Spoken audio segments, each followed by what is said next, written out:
Okay, it's now time to introduce our speaker, Stanley Edward Maszczak. Yay. He is a multi-passionate speaker, facilitator, writer, and transpersonal coach. His work has been greatly impacted by his long journey out of destructive experiences in fundamentalist religion, acceptance of his gay and gender non-conforming identity, and by his military service. Stanley recently retired from the U.S. military after more than 21 years in the Army Reserve, where he was mobilized several times for stateside duty overseas and combat zone tours, beginning on 9/11 and completing in 2022. Stanley served in military police, public affairs, broadcast journalism, and as a military equal opportunity advisor and training facilitator. He is a lifelong student, having completed training in many areas, including coaching, metaphysics, dispute resolution, Akashic records, quantum human design, and core gift discovery. Stanley joined the chapel in 2019 and has served on the board and currently serves as the newsletter editor and with other administrative support at the chapel. Please welcome him to the podium. Yay! My little camera. The same. Good, thank you. The same. Everyone see everything up my nose. Good morning, everybody. Good morning. It's good to be with you all today. I'm going to forgot to set my little timer because I didn't check to make sure this was within our 20-minute time limit. So I'm just going to make sure here.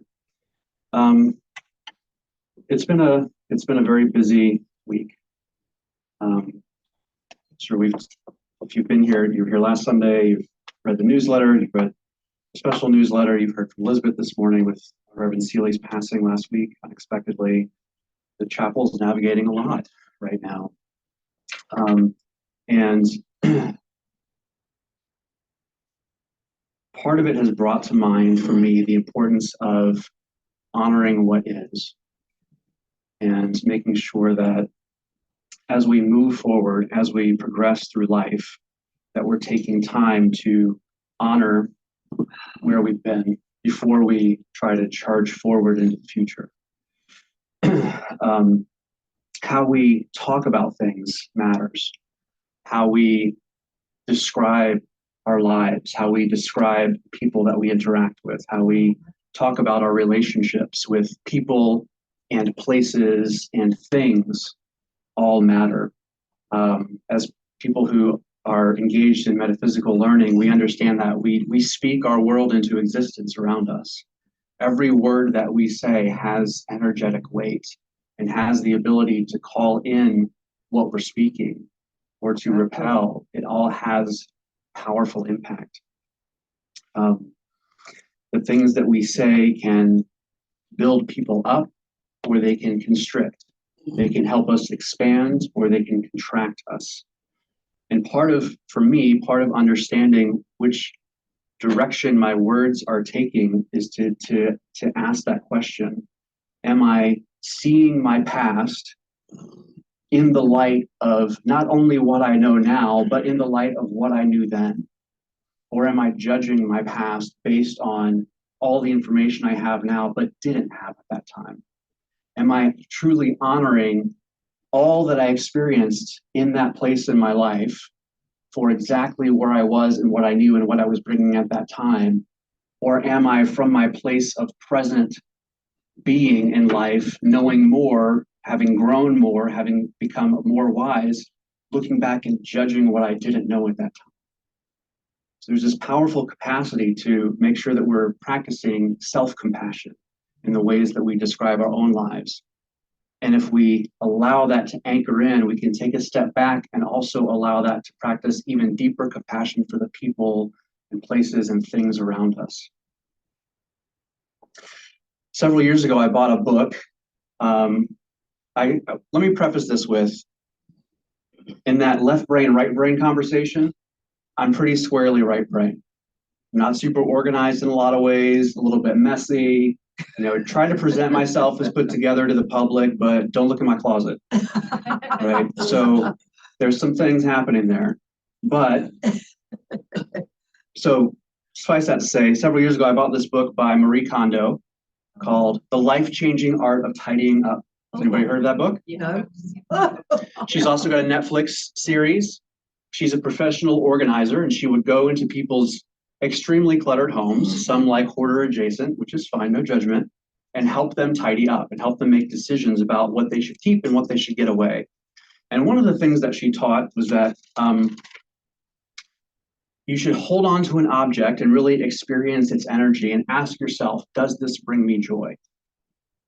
And if the answer was no, then it's time to move that out of your life into a different place to make space for more things that bring you joy. Exactly. And to hold on to the things that do bring you joy. And there's a lot of wisdom in that practice, and a lot of wisdom in honoring the physical objects in our lives for the energy they hold, and bringing that presence and that awareness of the joy that they bring. Now, if you're a neurotypical, kind of doing well in life and not depressed or anything like that, that question of does this bring me joy can be a really powerful tool to kind of whittle things down in your life if that's what you want to do. But if you're super depressed and nothing brings you joy, you're just going to end up with a completely empty house, right? So you've got to know kind of where you are in life, if this is the right question for you right now, before you completely clear everything out of your house. And then when you come out of that depressive state and you're like, where's all my stuff? Like maybe I should have made a different decision. A different way of decluttering would have been more helpful for me at that time. So a lot of this is contextual. The other piece of it is Marie Kondo a few years ago. So when she was doing all of that work and wrote that book, she was, I don't know if she was single or not, but she had no children. And then a few years ago, there was an interview with her, and she said, when I had my first kid, and I have the quote here. You're a shock. She said, I'm busier than ever. She said, I felt, after my first kid was born, I felt unable to forgive myself for not being able to manage my life as I had before. Yeah. Because all of her life was about being tidy, cleaning up, making sure you have a clutter-free home, being minimalist, nothing out of place, everything has its place, which can be great for you if you're wired for that. She said, I was unable to forgive myself. She said, but with time, I eased up on myself. And then after I gave birth to my second daughter, I let go of my need for perfection altogether. She said, I'm busier than ever after having my third child. Oh my God. So I have grown to accept that I cannot tidy every day, and that is okay. All of this has context. How are if we're bringing in tools and ways of supporting us and supporting our lives, do they fit our context as well? When I was in the military, and a single person on my own, no spouse, no kids, just myself, my tendency was to work many, many hours a day. I would just stay at work. Mm-hmm. Instead of 8, I would do 10, 12, 14, 16 hours a day and just be fine with that because I was enjoying what I was doing. There's always work to be done. But what would happen is, because I expected that of myself, I expected it of other people too. And other people were not single living in the barracks by themselves. No. People have spouses and children and things to do, but I had never had that experience, so I didn't understand that time is not infinite, right? So I had to grow into that and into that next phase of my life and understand that these are things that have to come into play when we're creating tools for ourselves and when we're talking about the ways that we speak about our lives.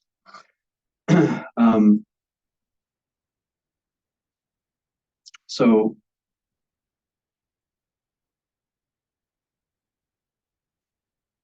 just thinking about that song that we sang just before this, that Be Kind.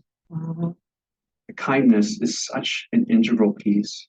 And I think with each year of my life, I become more aware of how much that kindness is important, not only for myself, but for the people around me.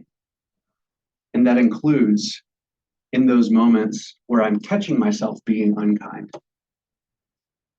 Because the whole point of this, as we start to meditate and tap in and connect with our own inner wisdom and see what Spirit is leading us to do, that's aligned with us and how we see and experience and move through the world.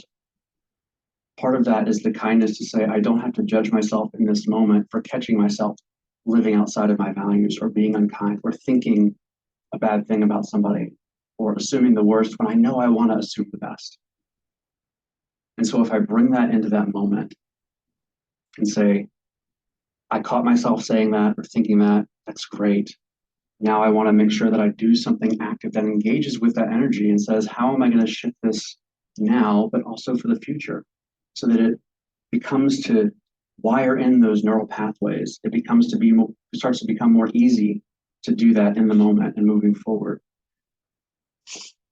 One of the other big things that has, and we heard it in Marie Kondo's quote, but one of the other big things that I think keeps us from expanding and living into all of our metaphysical, physical, multidimensional potential is this myth of perfection, is that there is some perfect state that we're supposed to be in, that once we hit it, it will just be consistent. And if I somehow fall short of that, then I must be wrong, or there's something I have to fix. And instead shifting that into an understanding of, this is humanity, this is life. There is no myth of perfection. There is no expectation that I'm going to get it right all the time, whether with myself or with other people. But there is kindness, and there is love. And as we tap into our own unique perspective and unique connection with Source, and how we are wired to experience and move through the world, whether left brain, right brain, somewhere in between, some mixture of it, whether we're more cluttered than the average person or more cluttered than television would have us believe the average person is. But we're finding our unique way and our unique path. And we're finding what works for us now and in the moment. I'm going to confess to you that I didn't read that whole book, The Life-Changing Art of Tidying Up. As is not uncommon with me, I often don't finish books. It's part of the way my brain is wired and a bunch of other things. But what will happen is I'll be drawn to a book, I'll get it, and sometimes I won't even start it for many months because I know I just need it for later. And sure enough, there's a time I'm like, that's the book I need, and it's not at that time. And other times I'll start something, or won't be super drawn into it. Maybe I'll skim through it, find what I need, and then I'm kind of done with it. And that was one of those books where I found a couple of things that were helpful, and then I moved on. But this past year, I found another book kind of in the same thread that was much more attractive to me. So instead of Marie Kondo's The Life-Changing Art of Tidying Up, it was a book that my friend Susan told me about, different Susan, a book by the therapist Casey Davis, and it's called How to Keep House While Drowning. And that was much more on my level for what the last year, a couple of years have been, and just in general, sometimes the ways that I feel.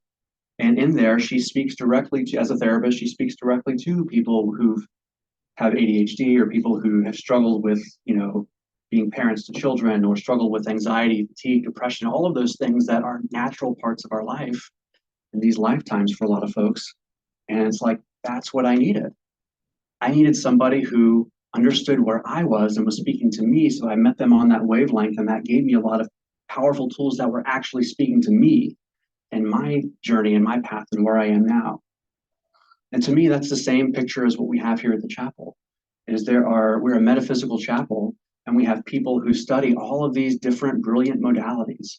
We know Reverend Jenny was all about mediumship and helping people connect with those who've transitioned to non-physical, and really bringing that powerful space in and helping people with that, and helping people navigate their grief with that. And we know she was doing a lot of other things too, but that was one of her big ones. We've got folks who are really big with the tarot, folks who are big with numerology or dowsing or Akashic records or human design or whatever it is, all these beautiful modalities. And something I had to work through because I grew up in this fundamentalist binary, find the truth and everything else is not truth mentality, is there's beautiful pieces of that tapestry that are there to connect with each of us. And it's about, all of this can be about getting connected with myself and finding what drives me, what speaks to me, how do I connect with Source, how do I connect with Spirit, and learning to listen to the wisdom of my body when it's telling me to go this way or that, when it's telling me to pursue something or be able to say no. You can be very much deeply connected with somebody. Your best friend could tell you, I just learned this and you've really got to read this book. And if you're really connected to yourself, you can look at him and say, nope, because it's not for me. Happy it's for you. Celebrating it's for you. Love that journey for you. But for me, I have to invest my time in places that I'm called. Right?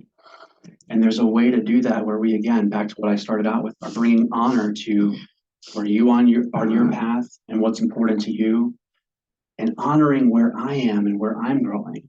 And as we learn to honor those together, we do that together as a community.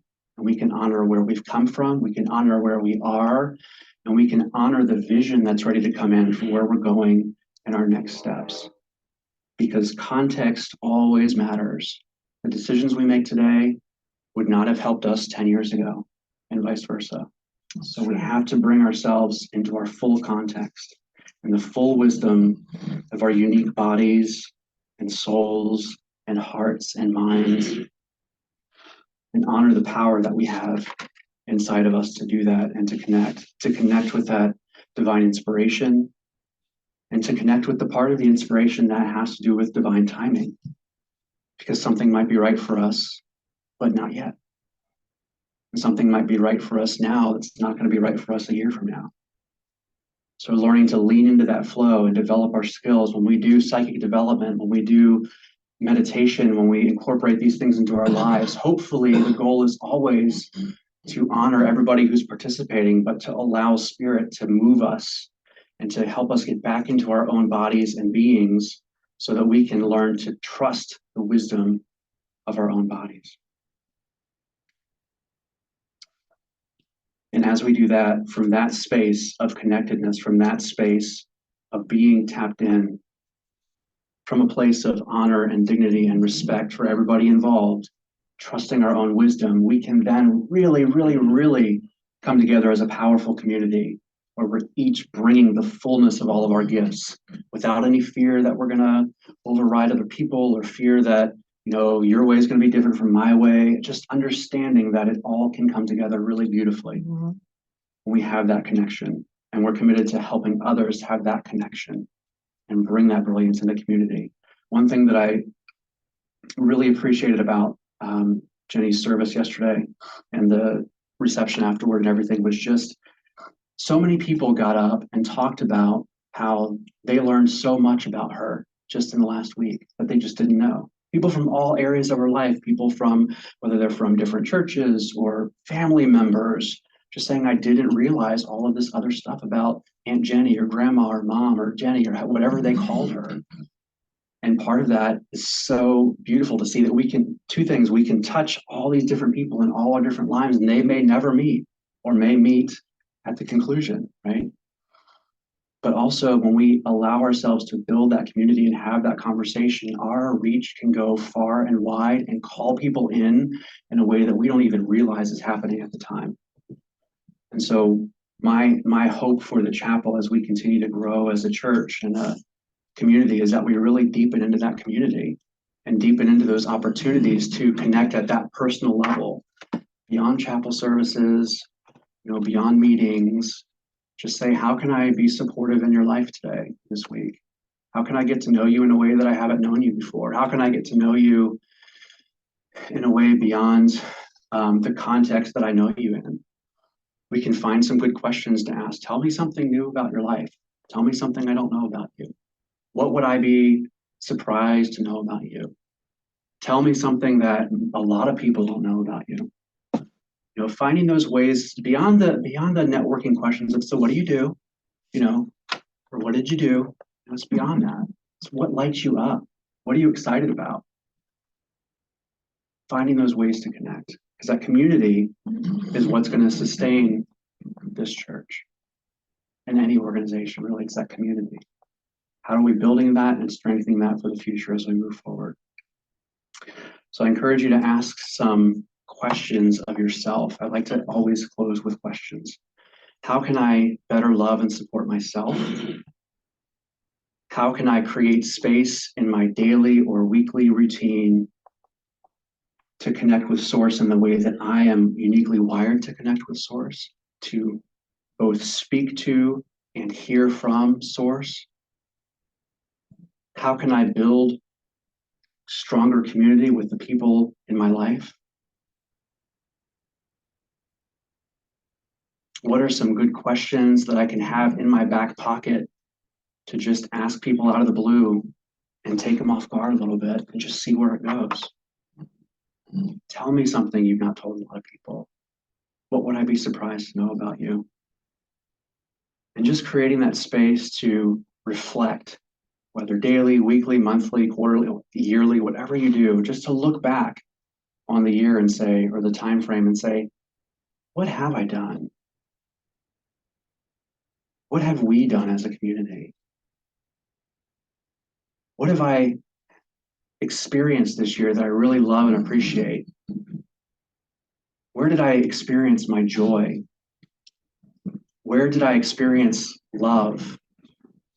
Where was I so energized this year and inspired that I just felt like I was on cloud 9? And how can I create more of that in my life in the next moments to come? Because we all know sometimes if we don't approach some of these things intentionally, the other stuff kind of will come in and fill the time, right? So how can I bring more joy into my life so that it can also flow into the lives of people around me? I'll leave that with you today.